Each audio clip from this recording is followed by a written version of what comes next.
Previously on the show, in order to save Elena and Damon, Stefan offered himself in exchange for the cure to the Travelers. The Travelers demanded that Caroline and Enzo kill Stefan's doppelgänger, and in the end, Enzo killed Tom. The Travelers performed a ritual and crossed over to the other side, where their leader, Markos, was resurrected in the real world. Markos explained the secret of the doppelgängers and broke the curse that forced them to fall in love. Finally, Markos lifted the curse that condemned the Travelers to wander forever and planned to rebuild their home in Mystic Falls. Vampire Enzo was imprisoned and tortured by scientists for nearly a century, and during that time, he fell in love with a researcher named Maggie. Maggie was like a ray of light in the darkness, giving Enzo, who had suffered so much, a reason to hold on. Decades passed. Enzo, who had regained his freedom, still couldn't forget Maggie. What was once love had turned into gratitude. Maggie was his beacon of hope. Enzo had thought that Maggie had long since lived out a peaceful, happy life, but he discovered that she had been brutally murdered 60 years ago. Her body was dismembered in a typical Ripper-style murder. Filled with rage, Enzo confronted Stefan. After all, back then, Stefan had been the only Ripper in town. Stefan had no recollection of the event and denied killing Maggie. Enzo, however, was furious. He had expected Stefan to deny it, so he had already arranged to have Luke, one of the Gemini twins, held hostage to force the witch Liv into helping him. Okay, Stefan. Are you ready to talk about what you did to the love of my life? Scenes from the past played through Enzo's mind. Beneath his reckless and devil-may-care attitude, he was a man deeply yearning for love. Despite being tortured by both witches and Verbena, Stefan refused to admit to the crime, insisting that by the 1960s, he had already gained control over his bloodlust, let alone resorting to murder. Enzo decided to call Damon to verify the truth. Damon confirmed that, at that time, Stefan had indeed been in control of his bloodlust. Enzo had already fallen into extreme paranoia. When Enzo revealed the exact date of Maggie's death, Stefan vaguely remembered encountering a woman named Maggie. However, because he had just fed, he only scared her away and did not harm her. Enzo, now desperate for revenge, threatened Stefan by endangering Bonnie's life. Stefan was forced to change his story and admit to killing Maggie. Only then did Enzo release Bonnie, but his rage was now fully directed at Stefan. Meanwhile, Bonnie privately confronted Liv about her suspicious behavior. With the strength of the Gemini witches, how could Enzo have truly forced Liv into anything? It turned out that Liv had only gone along with Enzo's plan because she wanted to use him to take out either Stefan or Elena. On the other side of things, Damon had gone to Sheriff Forbes to look through the case files on Maggie's murder. The moment he saw the photos of her body, he immediately realized that Stefan was not responsible. Because I did. Overcome with guilt, Damon realized he hadn't just abandoned Enzo. He had also been the one to kill the love of Enzo's life. As Enzo continued to torture Stefan, he was lost in memories. Maggie had once begged him to turn her into a vampire so they could escape together, free at last. But Enzo couldn't bear to let Maggie take that risk. He erased her memory of him and buried their love with his own hands. He didn't want Maggie to be drawn any deeper into the world of vampires. At that time, Damon hadn't yet entered Enzo's life. As Enzo was torturing Stefan, Damon arrived and revealed the truth of what had happened all those years ago. After Damon had shut off his humanity and left Enzo to die, Maggie came looking for revenge. It turned out that although Enzo had erased Maggie's memories, she had written about their love in her diary. When Maggie recalled everything, she believed Enzo had perished in that fire. Determined to avenge him, she began searching for Damon. During this time, Maggie had encountered Stefan, but Stefan had not harmed her. At that point, Damon still had his humanity off, and he mistook Maggie for a hunter coming after him. On a whim, he decided to imitate Stefan's Ripper style and snapped Maggie's neck, then smiled as he reattached her head. You killed Maggie. I didn't even bat an eye. Damon never imagined that the woman who died by his hands was the love of his best friend's life. Enzo couldn't accept this truth. Maggie helped him survive the darkest times of his life, but Damon was his only friend. Enzo was overwhelmed with pain. Enzo had endured nearly a century of torture by scientists without shutting off his humanity. Even after being betrayed and abandoned by Damon, he still hadn't shut it off. But now he shut off his humanity, freeing himself from the bonds of love and friendship, and with that, the pain is gone. Nothing. No remorse. No regret.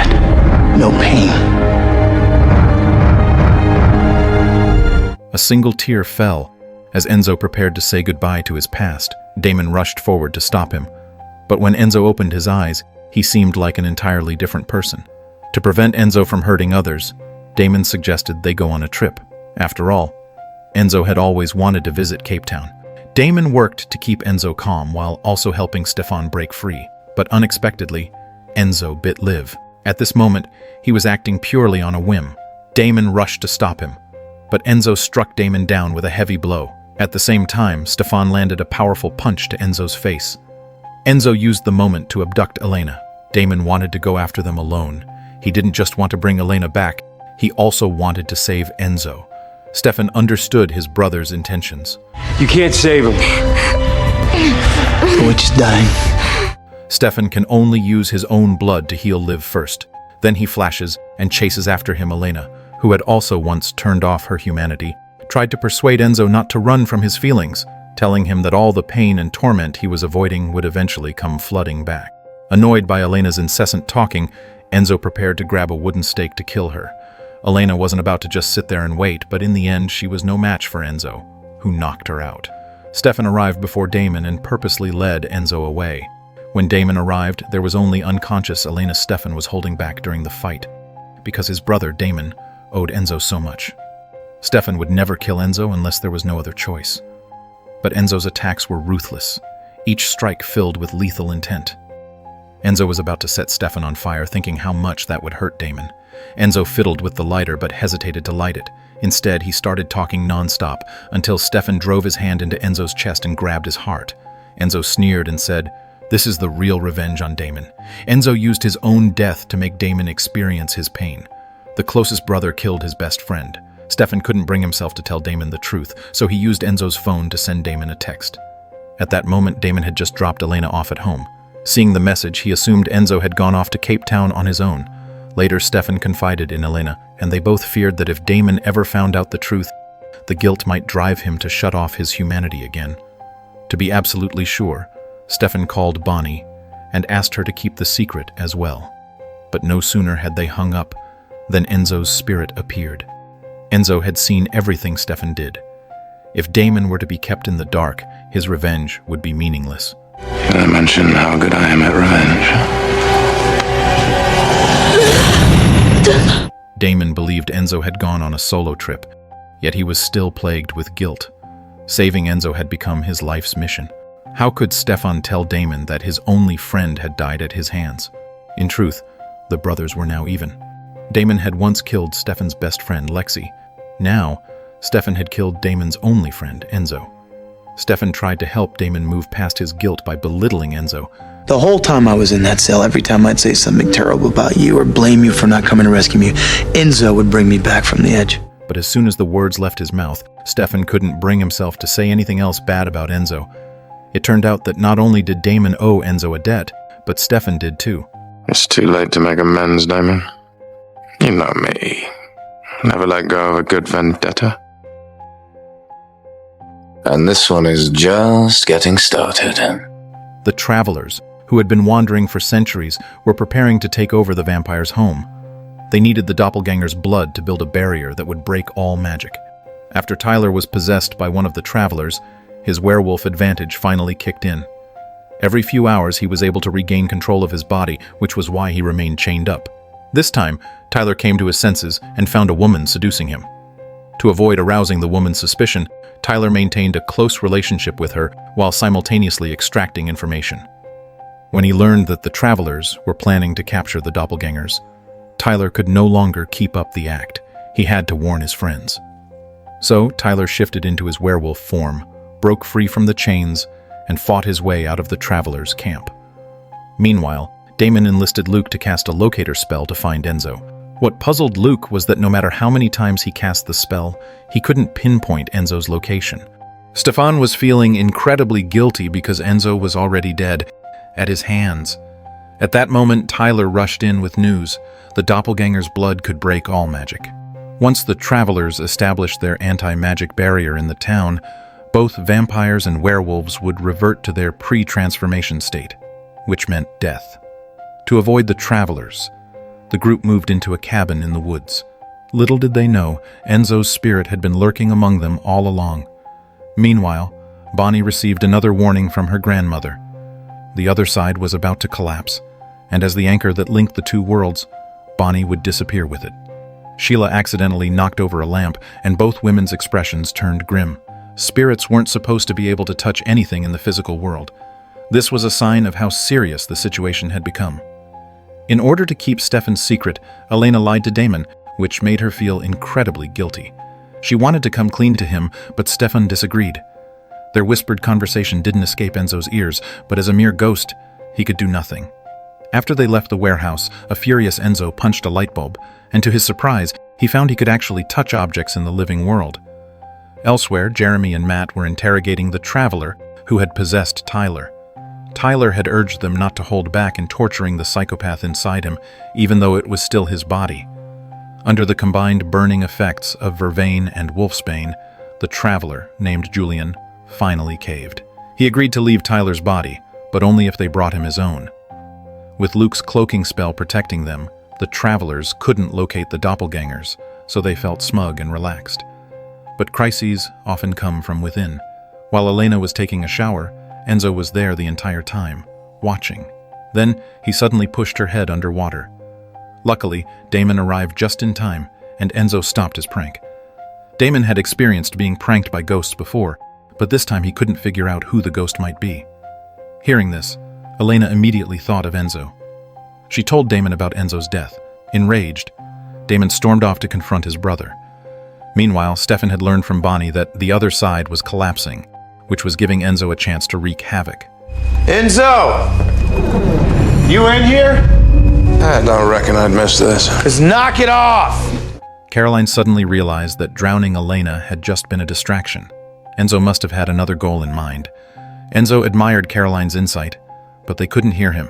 Once Damon figured it out, he rushed outside. They discovered that Luke, who had been casting the spell, was missing. Without the cloaking spell, the travelers immediately discovered their location.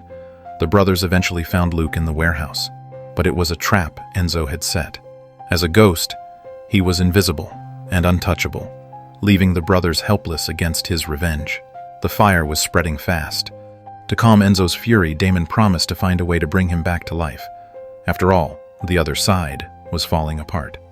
Don't let me down again. Meanwhile, Jeremy and Bonnie followed the address given by the travelers and found the cave where they had hidden the bodies. There were many people lying in the cave, proving that many townspeople had already been possessed by the travelers. But the travelers had been one step ahead. They took Julian's body, and Jeremy and Bonnie returned empty-handed. But they still didn't realize the severity of the problem. The travelers had destroyed their companions' bodies and cast a spell, ensuring that Julian would permanently possess Tyler's body. Bonnie, Jeremy, and Matt were powerless to stop it.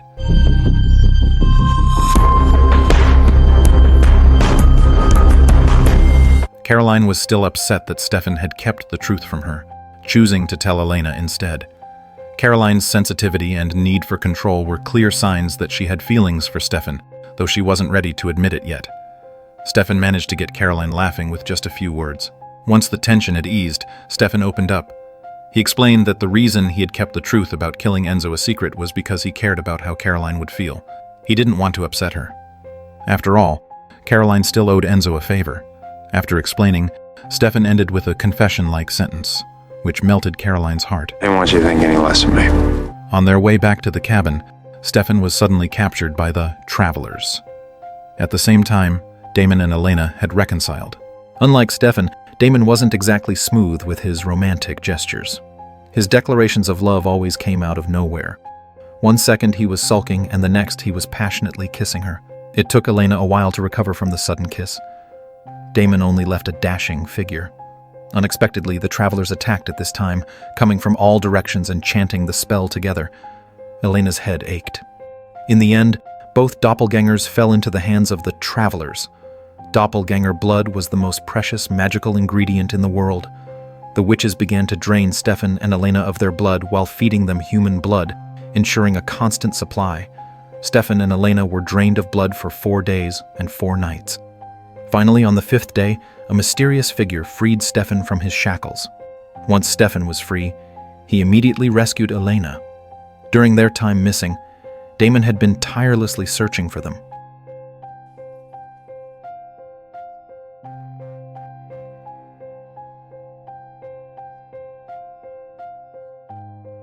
Time to strap on the hero hair. After hanging up the phone, Damon was suddenly hit with a stake. Enzo had come to collect his debt again. However, Damon's priority was dealing with the travelers. He told Bonnie to figure out a way to bring Enzo back to life. Meanwhile, Stefan and Elena were trekking through the wilderness, too weak from blood loss to use their vampire speed. They desperately needed to feed on human blood. Unfortunately, they were in the middle of nowhere. There wasn't a single person or even an animal in sight. Just then, a car approached slowly. Stefan quickly stuck out his thumb, hoping to hitch a ride and get a meal. Elena hurried to stop him. They had finally found their prey and had to give it their all. Elena adjusted her clothes to reveal her most seductive figure and styled herself to look as attractive as possible. But to her surprise, the driver was a woman. Elena's flirtatious glances were completely wasted. Stefan decided to compel the woman directly, but before he could, the woman spoke with disdain. You're trying to compel me? Who do you think freed you last night? It turned out that this woman was the one who had freed Elena and Stefan. She had betrayed the travelers in order to save her husband, Julian, who was possessing Tyler. Markos, the leader of the travelers, didn't care whether her husband lived or died. Meanwhile, the Gemini Coven was being remotely punished by the Witches' Council. Their mission was to stop the travelers. Since they had failed to protect the doppelgangers, they had to choose another path. There's only one move left. We have to kill Stefan and Elena. Luke didn't want to do this, but they were out of time. Once the travelers cast their anti-magic spell, the Coven would lose their powers as well. At the same time, all the travelers who had infiltrated the town received a vial of doppelganger blood. Even the town's mailman had been possessed by a traveler. This was the signal to begin their operation. The travelers stopped pretending to be their hosts. One of them revealed the truth to her host's husband, saying, "I don't feel comfortable living in your wife's body." The man was stunned, but in the next moment he was killed by his own wife. Damon, in a bold move to lure out Markos, had stolen all the travelers' bodies. When Markos arrived at the cave, he found it empty except for a missing persons poster Damon had left behind. It read, "Looking for your bodies. For more information, please contact Damon." Markos's face was icy. "You think you're funny, don't you, Damon?" Just as Damon was toying with the travelers' bodies, Markos showed up. He had his eye on Damon's castle. Markos hadn't even finished taking over the town yet, and he was already picking out his spoils. But then, Markos's brow furrowed as he noticed Damon had doused all the bodies in gasoline. Damon looked smug, but Markos casually grabbed a bottle opener and stabbed one of his own men through the neck, showing that their lives meant nothing to him. When threats didn't work, Damon decided to go for brute force. After all, the travelers were only dangerous when they cast magic in groups, and Markos was alone. What Damon didn't expect was how easily Markos deflected his attacks, without even using magic. I've completely transfused myself with doppelganger blood. I'm channeling all the power of my people. You're not strong enough to kill me anymore. Not that it matters. The spell has already begun.